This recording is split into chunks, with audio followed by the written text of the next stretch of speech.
மீனவர்களுக்காக குரல் கொடுக்கிற இதே சமயத்துல நம்ம தொப்புள் கொடி உறவுகளான ஈழத் தமிழர்கள்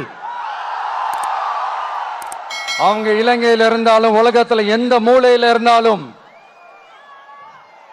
தாய் பாசம் காட்டின தலைவனை இழந்து தவிக்கிற அவங்களுக்காகவும் குரல் கொடுக்கிறது, அவங்களுக்காகவும் நிக்கிறது நம்மளோட கடமை இல்லையா?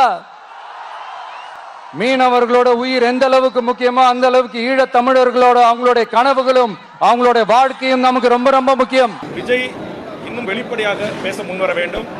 ஈழத்தில் நடந்தது மாபெரும் இனப்படுகொலை என்றும் அந்த இனப்படுகொலைக்கு ஒரு சர்வதேச நீதி விசாரணை வேண்டும் என்றும் அதுபோன்று தமிழீழ மக்களுக்கு ஒரு நிரந்தர அரசியல் தீர்வு, உலகம் முழுவதும் வாழ்கின்ற தமிழீழ மக்களிடம் ஒரு பொது வாக்கெடுப்பை நடத்தி அதனூடாக ஒரு தனித்தமிழீழ அரசை உருவாக்கி தர வேண்டும் என்று மாநில ஒன்றிய அரசுகளை வலியுறுத்தி இன்னும் ஆழமாக அழுத்தம் திருத்தமாக பேச வேண்டும். மேலோட்டமாக ஈழத்தமிழர் பிரச்சனையும் மீனவர் பிரச்சனையும் பேசி கடந்து செல்வது ஏற்புடையதல்ல.